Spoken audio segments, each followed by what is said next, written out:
Welcome to the Living Superhuman Fitness Podcast, where we take you inside our gym, Crossfit Palm Beach, each week. It's here that we are creating new superhumans every day, transforming people's lives, helping them reach a level of health they never knew possible.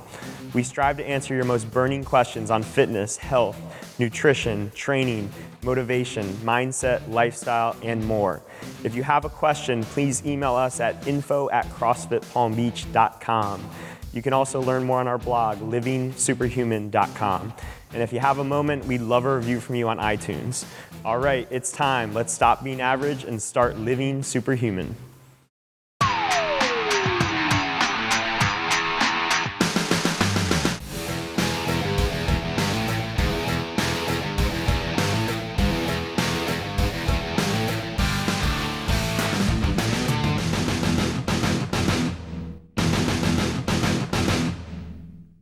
Hey guys, welcome to the Living Superhuman Fitness Podcast. My name is Andrew Frezza, and we're joined today by Coach Craig, Coach Whitney, and Coach Tony.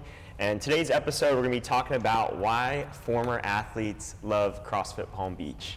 So we have what we think are a few former athletes in this room. So we're just going to go around real quick and give you guys some context of what sports we used to play growing up and who's on the episode today. So go ahead, Craig. My name's Craig Avera. I grew up in Oregon, and in high school I played baseball and soccer, as well as a year of wrestling and basketball, which were probably mistakes, but stayed pretty active, throughout my youth. And then it seems like a lifetime ago, and then fell into the sport of CrossFit in more recent years. Cool. I'm Whitney. I grew up in California, and I did every sport under the sun pretty much until I was probably like 13 or 14, and then I got really good at one particular sport, swimming, but at that time I also did like basketball and cross country, and then in high school I kind of narrowed it down to just swimming, to focus on swimming. I ended up swimming in college for 2 different Division I schools, and then I went to U.S. Olympic trials for swimming in 2012. Well, I'm Tony, and I played baseball, basketball, football, soccer growing up, and then once you get to high school, they kind of make you pick, like you guys said, specialize in something, and that was baseball for me into high school and college. Cool. This is Andrew. I played a lot of the same sports as Tony. Really enjoyed soccer and baseball the most, and decided to kind of focus on baseball in high school. Ended up playing in college, and then 1 year in the minor leagues with the Red Sox organization. So we're going to dive right in. We're going to talk about just what we see as a lot of our members that fall in love with CrossFit have some kind of former athletic background. We also attract a lot of people that never consider themselves athletes that now today do consider themselves athletes, which is really cool that CrossFit has kind of given them that. But for today, we're going to focus on those people that did play a sport growing up, maybe in high school or before that, and are kind of looking to get something that's going to quench that thirst that they got from playing sports growing up. So first thing that kind of stands out to me is that competitive side of CrossFit is really cool. A lot of us, we have jobs, we have businesses or things like that, which can be competitive, but it's not the same. It's not the same as doing something like physically competitive. So what is it about CrossFit that draws you guys to that competitive side? I think you're right. I think if you have that in you, if you're ingrained as an athlete, you never lose that. It's kind of always embedded in you, and to deny that kind of almost primal instinct when you get older, it's going to drive you almost insane. You're going to have that constant void, which can really only be filled by a couple things. And if you don't have a sport to fall back onto, what do? You play some slow pitch softball, that doesn't really do it, but CrossFit's something you can do every day, and it really does kind of satisfy that craving. Yeah, I think also what's really cool about it is that like no matter what level you're at, there's always like something that you're competing at to get better at. Not necessarily a competition where like you're trying to get like the best score in the gym or you're actually doing a competition, but it's competitive in that like it always is challenging you. Like I always come to the gym, whether I'm feeling great or not feeling good, and there's always something for me to work on to get better at. And that's something that was majorly missing in my life. I know when I stopped sports, I didn't have anything I felt like this is something tangible that I'm getting better at or that I can work at getting better at. So for me, I identified with that right away. Yeah, it's like you could take the athlete out of the competition, but you can't take the competition out of the athlete. Like, there's kind You're of always so that deep. urge. You're always so deep over there. That was like deep end 10-footer right there. Is that live too? Hardcore.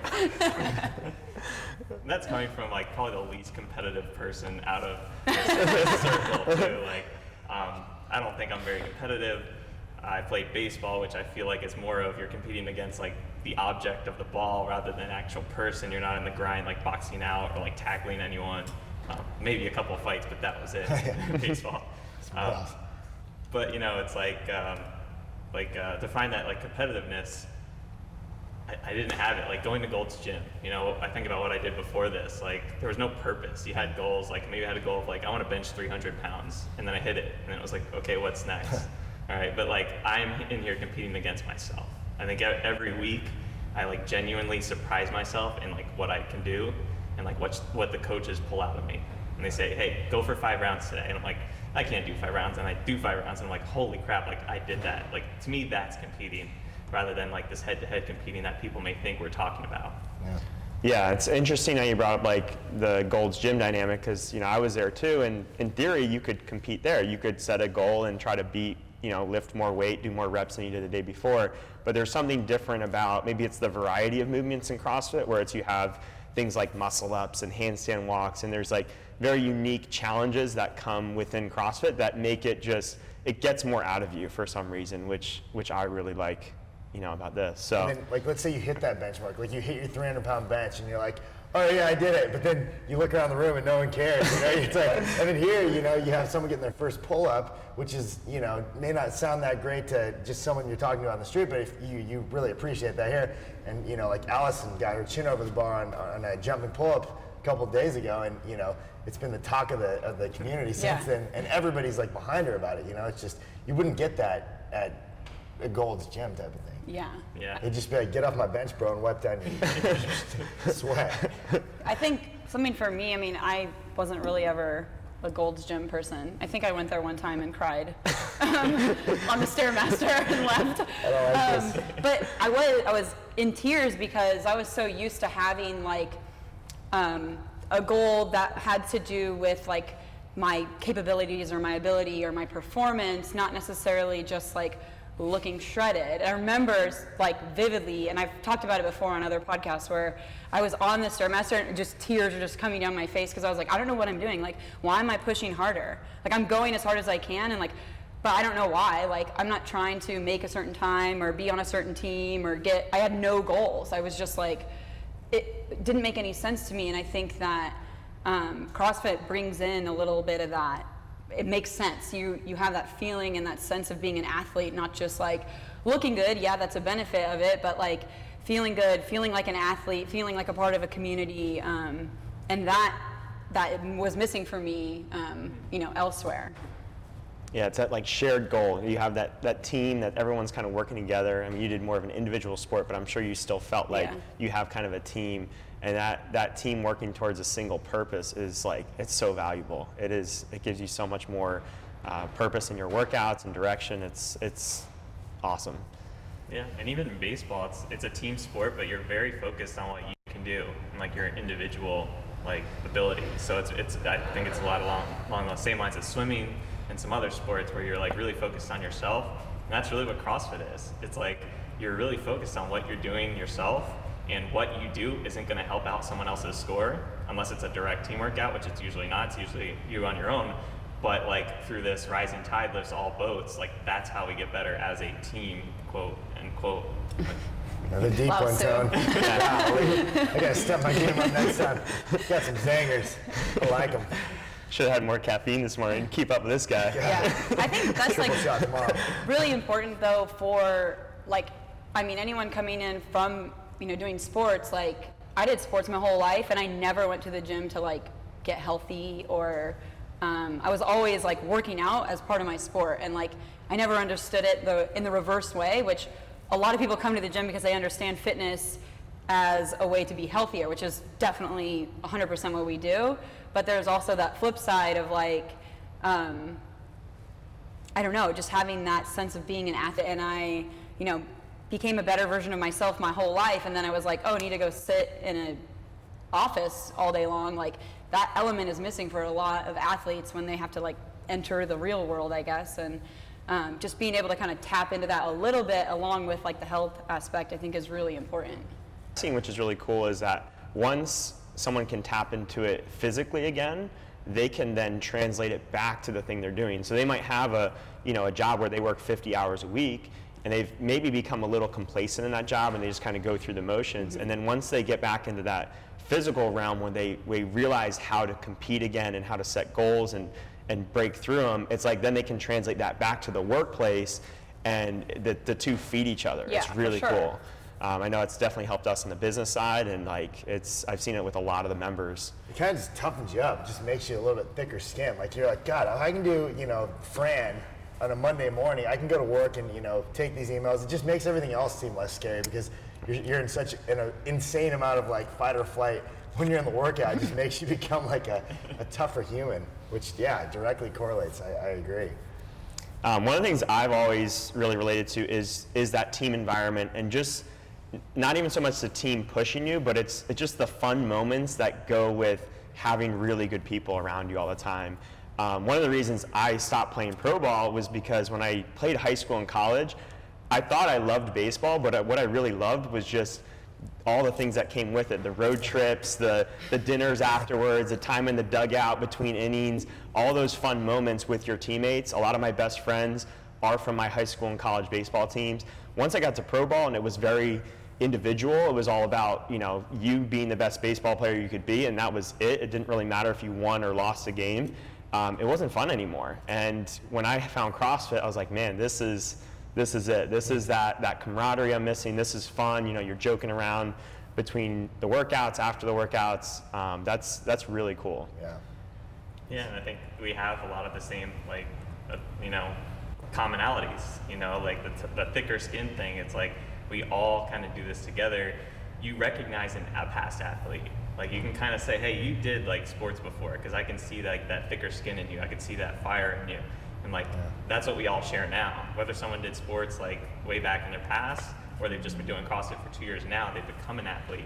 They've gotten that thicker skin, and they just become, we share the same goals, the same likes. Like, we like to travel. We like to experience new things. We're not afraid of things. Like, there's certain things that like just roll over into real life, and you're like, I want to hang out with this person like this weekend because they're cool. Like, and it's almost cooler to see that kind of late bloomer who maybe hasn't had that athletic background, and then so it's like a side of them that it's like inside them, but it's just so far deep they have never accessed it. And then all of a sudden you get them in CrossFit for 6 months. Yeah, there's this girl that I used to train. It was a prime example. She like used to come in. She just dressed very conservatively and like always had her head down. Looked like she was just kind of sheepish and very like just uncomfortable talking to everyone. Kind of an awkward person. And then she started doing Ollie lifting and like trying to do bar muscle ups and stuff. And just she fell in love with CrossFit, I guess is the point. And all of a sudden she walks in like these short Lululemon shorts. She comes in like this with her head high, and she just became like a transformative person overnight. And it was just that confidence that was built through doing what we do every day. And kind of almost take it for granted, but that's a huge part of the benefit of CrossFit, just making you access that. Yeah, it's awesome. It's like that's what I love about the sport, and like I think why I just stuck with it right from the beginning was I came from a sport, and I came from like a situation, not to like hate on college sports, even though they're going through a rough time right now.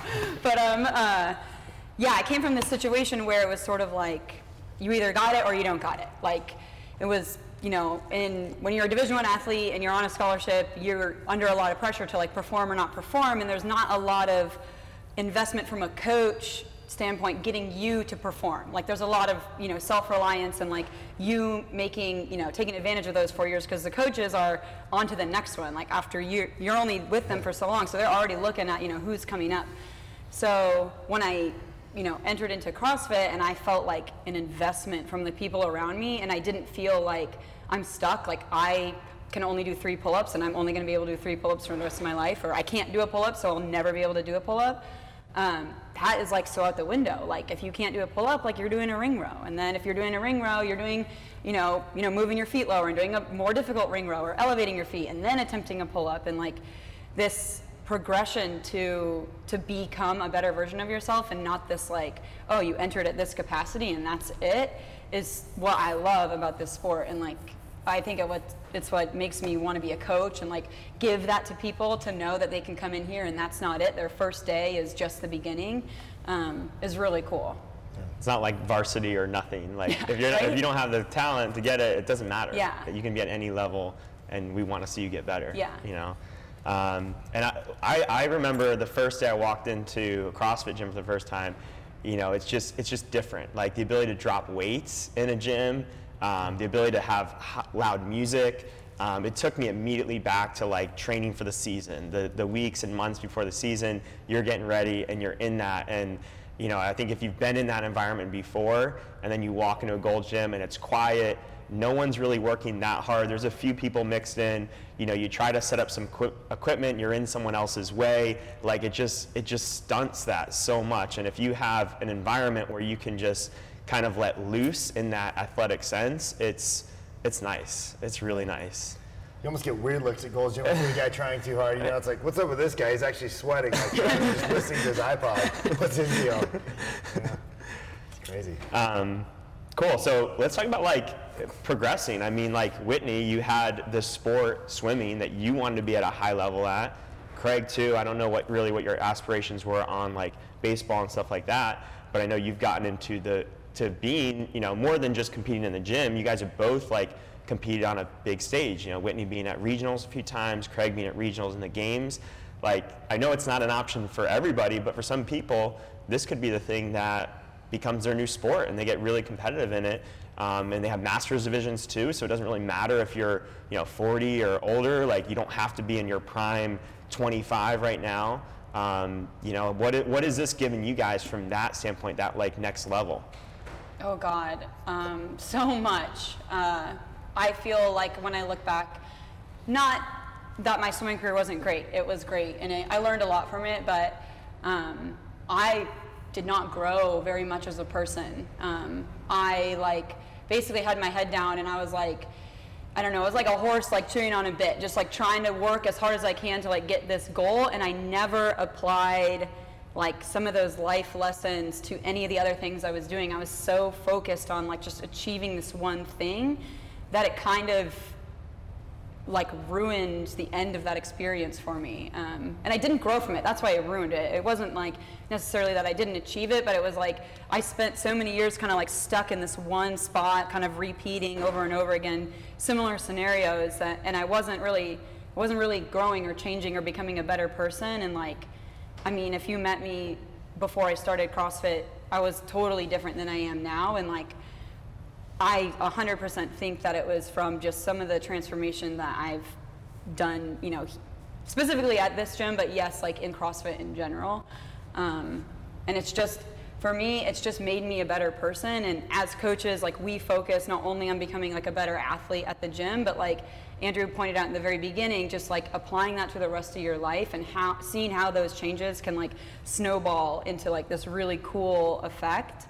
And I don't know, I never did that before. I was always like, I'm just gonna work hard and things are gonna happen because I'm just working hard enough for them to happen, and like that's not necessarily the case. So it's just something that I'm really appreciative and grateful for. It's cool. Yeah. And like, I mean, I grew up in a small, like a dairy town in Oregon, and so football was like the big thing. If you played football, you got some clout. You know, you're on the football team, you go out, everyone comes out Friday night. I didn't play football. I played baseball and soccer, which we get, you know, maybe our mom would come out and watch, and you know, drag old Aunt Esmeralda along the ride. But, you know, you'd see a lot of empty seats out there. You never had that like that same, you know, just platform, like you said. And then so CrossFit has definitely been the biggest stage for me, like by, you know, leaps and bounds. So I mean, I started out doing local competitions like individually just because I was like, this is awesome, let's do it. And there'd be like people there from, you know, all over these different cities. You know, like this is really nerve-wracking. I'm like peeing down my leg right now.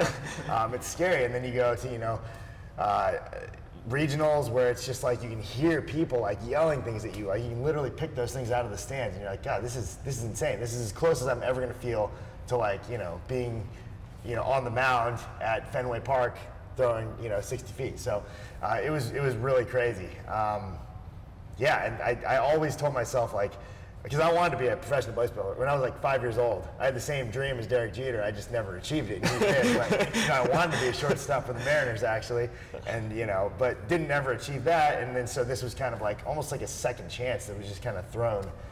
Luckily, I mean, I was very fortunate. I just, normally hopped on a really good team. I'd just be like, hey, you guys are good. I'm going to train with you guys and jump on your guys' team so I can go reap the benefits of being at regionals and the games. But, it was nice to be able to have that luxury of surrounding yourself with other like-minded, fit individuals who all have the same goal, and they just become, your family. Yeah. Train with them year-round, and blood, sweat, and tears. Yeah. I think something that's cool about CrossFit is that it's a little bit different than the other sports where, like, in other sports, the competition is like what you're judged by. Like, how good was your season? Where did you finish? Did you win the Super Bowl, the championship game? In CrossFit, you like get to enjoy the ride more. So like maybe you guys can give a little anecdote on that. Like, did you like feel like you lost anything by not getting where you wanted to in the regionals or the games, and like how you enjoy training more now? I feel like that's a big part of it, as opposed to like another sport where you're just focused on the end. I think that's just like the attitude. Like there's an attitude, or just, I don't know, that's sort of what we teach in CrossFit. It's not necessarily, especially specifically here, like we talk so much about like what you're doing every day and how important that journey is versus like this result. The result is, it happens, but it only happens because of what you do every day, and like that's like your focus, where I just didn't have that focus. That wasn't really taught when I was swimming. When you swim, it's a very different sport.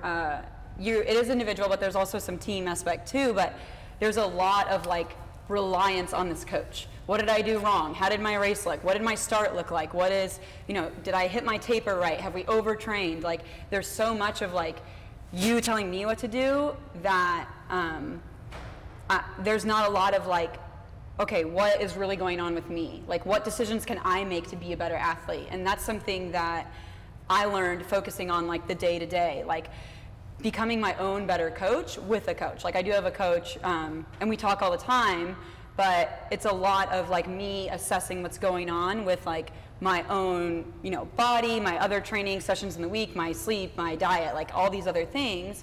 And that's something that you can be doing just as, like, a regular class athlete, like coming in, assessing, like, do I feel good? Do I need to scale back? Is it a day to attempt RX? Like, all those things are what we teach any person at any level, so you can be a better athlete, so you can be your own coach. And like, that's something I love that's part of this sport, and like something I didn't really get in swimming because I was so used to this, like, what's going on? You tell me what to do. Like, was my start off, or what happened on my turn? And like, I wasn't ever like stepping back and like taking responsibility for myself that way. Good point, because I think a lot of the traditional sports have such a predefined set of characteristics. Like, your coach has kind of a protocol, and it's going to be kind of the same no matter where you grow up. And the fundamentals are maybe even outdated, a little bit archaic, and they just stick because that's just the way it is. And so with CrossFit, you have this relatively new sport, this new thing where everyone's still trying to figure it out. It's like you're a guinea pig every day, so you're kind of forging your own path, and everyone's path can be a little bit shapeshifted and different than. Like, you could be training over here at one gym and they're doing a totally different system at another gym, which I think is just cool. I mean, I never actually had a coach, so we would always just program ourselves, train ourselves, and we didn't know any different. And I mean, it worked out. Like, I think it's great to have a coach. I think that could have helped us even better. But we didn't even know at the time. We didn't know it was a thing. Like, wait, we're just doing CrossFit. We're paying $200 to go here. We don't get a coach. We don't deserve that, But yeah, it's just that evolution is great. Cool. I love it. We're going to switch gears a little bit. When you guys are coaching, you're on the coach end of things, and you get a former athlete coming in, either to come in your class or maybe they step in and then you're doing fundamentals with them. What are some things that you kind of expect or excited about? Where do they excel because they are former athletes? I think they just pick up the movement a lot easier. Like, they've probably done a squat before. I mean, I didn't, but we do a lot of things on land. But typically, you're dealing with somebody who's going to be able to like adapt to the movement. I don't know if we're going there later, but I'll talk about it now. Because I remember when I first came in, I was at a very high level of my sport, and so like I had this expectation that I'm going to be like awesome at all the other things I do because I just was awesome at what I was doing. And I remember like coming in and being not awesome, like very beginner and like wanting to take on way too much. And so like whenever there's somebody coming in, I always take the time to like really, I don't know, kind of like ease them over to, you know, starting out a little bit lighter, slowing things down a little bit, and just affirming like, hey, like the weight and all that stuff is going to be easier to add on. Like, let's just get you moving right and like, I don't know, dialed into these movement patterns because, you know, you played ice hockey and you stand like this, and we need you to squat like this with your chest up or something like that. So just getting them more familiar with some of the movements and slowing them down is something that I always like when I see a former athlete, just to make sure that they're getting things right. Yeah, I think one of the big things is like I get really excited talking to them because I know, being a former athlete, how much I love it and I love the atmosphere here, how much I think they're gonna love it too. So like I kind of get excited in like my sales pitch about how great CrossFit is because I'm like, this is so much fun. Like it's gonna be like a team. Like maybe even go over the top because I'm so excited knowing how much they're gonna like it. And then let's get the worm right now, you and me. Just us two. That's it. You get that half. And yeah, they're much easier to coach. Yeah, just they're always a great asset to the gym if they come in with the right mindset. Like Whitney said, like gotta calm the ego down a little bit if they come in with that. Yeah. Yeah, you can go either way. You can get the athlete that comes in who they're, exactly. It's like it's one side of the coin to the other, and it's totally opposite. But I trained a couple major league pitchers and then a hockey player who's still active. And I mean, the hockey player was the most athletic. I was like, you're a robot, dude, because he came in not knowing what a power clean was, and then within literally 5 minutes, he was doing it with perfect form, touching going 175, and then he hit 225 for a 1 rep within like 10 minutes. It was just insane. And so his whole pattern of training became that, where it's just like you tell him something, and you have to be very careful with athletes because they absorb all that information very literally. So if you misspeak, you tell them a cue that you kind of just say it wrong, they may literally take that, and then you got to be careful to backtrack with that. So I noticed you have to take a little bit extra care, but then they can also handle a little bit more push as well.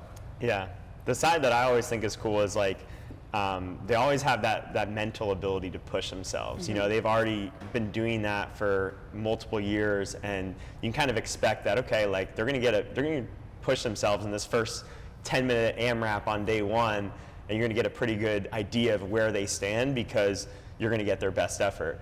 I also think that leads us into more of the negatives because, as you guys have kind of touched on already, which is, an athlete who, we're kind of working on the assumption that they haven't been doing much recently. They were an athlete at one point, but they kind of dropped off at some point. Maybe they got into work, they got kids, and mentally they still can put themselves exactly where they were when they were at the peak of their sport. But physically they're not there today. And that can be a mismatch that leads to some big errors, either injuries off the bat. When they talk about rhabdo at like the level 1 and level 2, CrossFit level 1, level 2, they specifically point out that former athletes are the most susceptible to it because mentally they'll push through the pain, but physically their body was not ready for it on that day. Like if a former athlete, like we have a lot of them that show up on the Murph as their only day, they come in because they hear it's like a fun event, they see the challenge on the board and they go, I can finish that. And it's cool to be able to mentally push yourself past that point, but you can sometimes do more harm than good, especially if you just jump right into it. I actually had a friend who did the same exactly that scenario right there. He owns a CrossFit gym in California, and he got really fit. He got to a point where he was very competitive. He competed as a master at the games, so he's a fit individual and just kind of a natural athlete too. And then he took a few months off to open a second gym, and while that was going on, he didn't get a lot of training in. And then he kind of comes back after that gym's up and running, and it's been a few months now, and he's like, I still got this. And the first workout back, he does a workout with muscle ups and rowing, and he got rhabdo. He literally got rhabdo on both of his arms because he was pushing mentally harder than his body was capable of at that moment. So I think that's absolutely a good point to gotta be careful, even within CrossFit itself. Yeah, and kind of teaching them that not every day is a competition. Like, so they're gonna wanna come in, kind of prove to you, hey, I was this great athlete once, I wanna show you how great I was or am now. And you just have to remind them that, there's training days, there's practice days, and then there's competing days. And those competing days happen a lot less often than, you might think. Right? Yeah, and we've talked about it already, but like a practice day can have elements of competition. Like you can be trying to do something as perfectly as you can. And I think if you've played a sport, put yourself into the mindset of that sport. So if you're a baseball player, think about how many hundreds and thousands of balls you hit off a tee, or you hit from front toss, or how many times you played catch from 30 feet or 60 feet away. You didn't always just go straight to long toss, right? You didn't always try to just max out every day. If you're a football player, you play 16 games in a season, and the rest of the year, 365 days, you are doing elements of practice and training. So you can easily think back to your sport. Okay, how did I approach it in this sport? Okay, I have to have a similar mindset in CrossFit. Let me pick and choose my battles of when I want to compete, even though every day I'm going to try to get better at something. Yeah, I agree. I think that a lot of it is because like you've had that break from being, 100% an athlete or an athlete and a student, and now you're coming into this environment. It's almost that sense of like, I need to prove either in that moment, if it's to yourself or to these other people, that like you were an athlete, and then you find yourself like RTG in the warm-up and like racing other people in. How many RPMs are they doing? I'm gonna do 62. They're doing 59 or whatever it is. Like that like sense of comparison or needing to prove something or whatever that is that kind of like creeps up, and it does creep up because it creeped up for me for sure. It's just something you kind of have to like acknowledge and then kind of let it go. Like just kind of humble yourself to like, all right, I'm just gonna learn today. Today, I'm just gonna learn what this is because I've never done this before. Yeah, you might have been in a gym, you might have done a back squat, but maybe not in this environment. So if you ever find like, you're an athlete and you're working out and you're feeling that like sense of I need to be, having an expectation of what you need to be in that class, kind of just like put it aside and try to figure out something you can learn for that day. Yeah, I think besides the mindset, another thing that can create like injuries and issues is imbalances. So in any sport, because we've done repetitive motions so much, creates imbalances. If you're a baseball player, you've swung righty your whole life. Most people did not switch hit, or they didn't throw with both arms. So they've overused one arm and then not the other arm. Like if you ever watch Rafael Nadal play tennis, he's got like this jacked muscular arm, and then he's got this arm that looks like it just came out of a cast. So He puts a giant $1 million watch on it, so it looks okay. It just detracts. Don't look up here, look down there. So like if you then try to do double arm movements like deadlifts and push presses and cleans, you could create some issues because you're imbalanced. As a swimmer, you probably could speak to some different issues that come from like having a very strong like back and upper body and maybe not as much in other areas, right? Definitely. So what are some specific things you guys are seeing in that, or maybe you've felt yourselves with different things? I mean, for me, it still is a thing, but just like mainly being so just upper body dominant and not knowing how to like fire my glutes or use my low back or hinge properly. I couldn't hinge for like 2 years. I still struggle with it. And then just working with athletes, like maybe you're working with somebody who doesn't even consider themselves an athlete, but somebody who just runs, like a runner. Like you're an athlete. If you're just running your whole life and then you like run into a CrossFit gym, like you've been an athlete, you are somebody who runs, like they're gonna need to learn a whole new movement pattern, especially if you're learning like deadlifts and squats and trying to open your upper back. And I noticed, I don't know, there's a lot that you can learn from that, and like you're being stuck in a certain movement pattern your whole life, and it's sort of like teaching a baby how to walk. They have to learn how to like roll over, and then they have to learn to like crawl, and then they have to learn how to brace, and then they have to learn to get on their knees, and then they have to learn how to stand. And it's sort of like you kind of have to go through step-by-step progressions like that with somebody who maybe was so elite at a sport because their movement patterns are so only for that sport, not for a variety of movements that we cover here. Can you repeat that baby progression? I'm going to use that for Cooper. Take some notes. Should we use bands for that, or the little tiny kettlebells? That's scaled. Cool. So I think we're going to wrap it up. I don't know if you guys had anything else to add. I just think it's really cool, like the like female athlete side. Obviously, I'm not one myself, but I have my wife, mom, daughter, maybe CrossFitting someday soon, and it's really cool to see a comfortable place for women to work out. Like I know, like you brought up like the high school gym or college gym example, And I know like the girls teams always didn't feel comfortable around like the guys teams. But then but now it's like girls feel like empowered to work out, and they tell us, they're like, wow, thank you for providing a place where like I tried to do some of this stuff at Gold's Gym, and like I'm getting advice from meatheads that I don't want, I'm getting hit on, like all this different stuff. People are looking at me weird for doing certain stuff.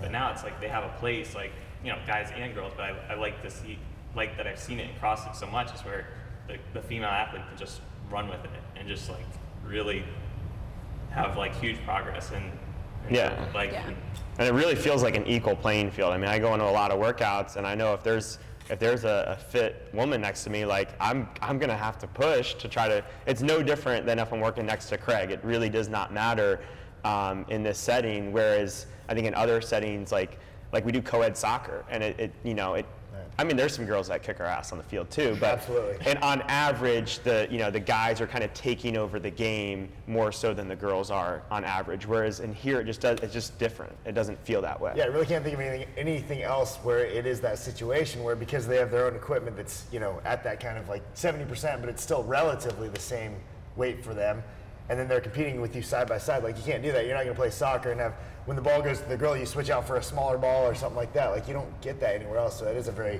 unique, cool aspect about it. And I'm scared.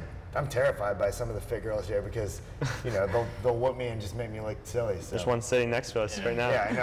I don't want to make eye contact. No eye hasn't let contact. me win yet. Too many times, Whitney. Yeah. Too many times. I mean, I just think it's nice to be like treated just like a human, just like anybody else who comes into the gym. Like if I need to scale something, I'm not scaling something to do girl push-ups. Like, you're putting your knees on the ground because you can't do a push-up, or whatever it is. It's not based on your gender. It's just based on like where your health or fitness is at that moment in time, which is really cool and something I definitely appreciate.